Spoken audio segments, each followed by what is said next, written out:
নমস্কাৰ maths for life চেনেলটোলৈ আপোনাক পুনৰ স্বাগতম জনাইছোঁ। আজি আমি আলোচনা কৰিব ওলাইছোঁ অনুশীলনী 4 2 নম্বৰৰ কুৱেশ্যনকেইটা। তলৰ উক্তিবোৰ সমীকৰণৰ ৰূপত প্ৰকাশ কৰা। আমাক কেইটামান উক্তি দিয়া আছে আৰু সেই উক্তিকেইটা আমি সমীকৰণৰ ৰূপত প্ৰকাশ কৰিব লাগে। প্ৰথম প্ৰশ্নটো দিয়া আছে x সংখ্যাটোৰ লগত 6 পূৰণ কৰি 1 বিয়োগ কৰিলে 29 হয়। সমীকৰণটো হ'ব 6x - 1 = 29। ইয়াত কৈছিল যে x সংখ্যাটোৰ লগত 6 পূৰণ, গতিকে xৰ লগত যদি আমি 6 পূৰণ কৰোঁ তেতিয়াহ'লে 6x হ'ব। তাৰ পৰা বিয়োগ কৰিব দিছে 1, 6x - 1 আৰু তেতিয়া 29 হয় বুলি কৈছে, =29। বি নাম্বাৰটো দিয়া আছে এৰ 5 গুণতকৈ 20 বেছি হ'লে 70ৰ সমান হয়। গতিকে এৰ 5 গুণ হ'লে 5a হ'ব। তাতকৈ 20 বেছি বুলি কৈছে, অৰ্থাৎ +20 হ'ব। এইখিনি কৰিলে 70ৰ সমান হয়, গতিকে =70। এইটো হ'ব সমীকৰণ 5a + 20 = 70। চি নম্বৰ কুৱেশ্যন দিয়া আছে y বৰ্গৰ পৰা 4 কমালে 60ৰ সমান হয়।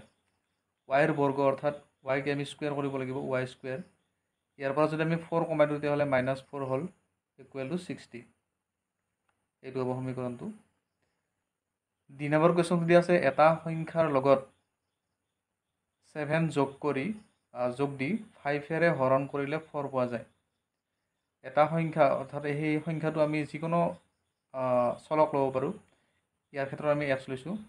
এটা সংখ্যাৰ লগত 7 যোগ কৰি, xৰ লগত যদি আমি 7 যোগ কৰোঁ x + 7 হ'ব, দি 5ৰে হৰণ কৰিলে, আমি যদি 5ৰে হৰণ কৰোঁ তেতিয়াহ'লে 4 পোৱা যাব। গতিকে এইটো হ'ব সমীকৰণটো, বা ইয়াক আমি x + 7 / 5 = 4 এই বুলি লিখিব পাৰোঁ। ই নম্বৰ কুৱেশ্যনটো দি আছে দুটা ক্ৰমিক স্বাভাৱিক সংখ্যাৰ পূৰণফল 42। ক্ৰমিক মানে হৈছে চিৰিয়েল নাম্বাৰ। গতিকে প্ৰথম সংখ্যাটো যদি আমি x বুলি ধৰোঁ তেতিয়াহ'লে দ্বিতীয় সংখ্যাটো হ'ব x + 1 আৰু ইহঁতৰ পূৰণফলটো 42ৰ সমান হয় বুলি কৈছে। গতিকে x হ'ল × x + 1 = 42 হ'ব এইটো সমীকৰণটো, বা ইয়াক আমি x² + x বুলি লিখিব পাৰোঁ, কাৰণ ইয়াত x আৰু x প্ৰথমতে পূৰণ হ'ব। x আৰু x পূৰণ হ'লে x² হৈ গ'ল।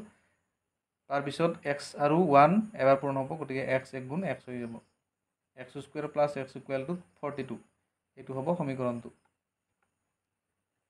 এফ নম্বৰ কুৱেশ্যনটো দি আছে যদি এটা সংখ্যাৰ 1/4 সংখ্যাটোৰ 3 গুণৰ পৰা কমোৱা হয় তেন্তে যিটো সংখ্যা পোৱা যাব সেইটো 11 হ'ব।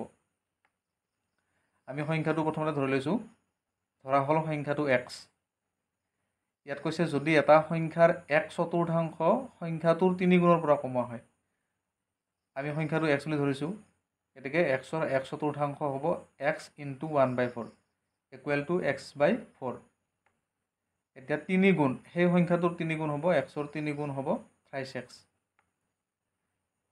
এতিয়া কৈছিল যে এটা সংখ্যাৰ 1/4 সংখ্যাটোৰ 3 গুণৰ পৰা কমোৱা হয় তেন্তে যিটো সংখ্যা পোৱা যাব সেইটো 11 হ'ব।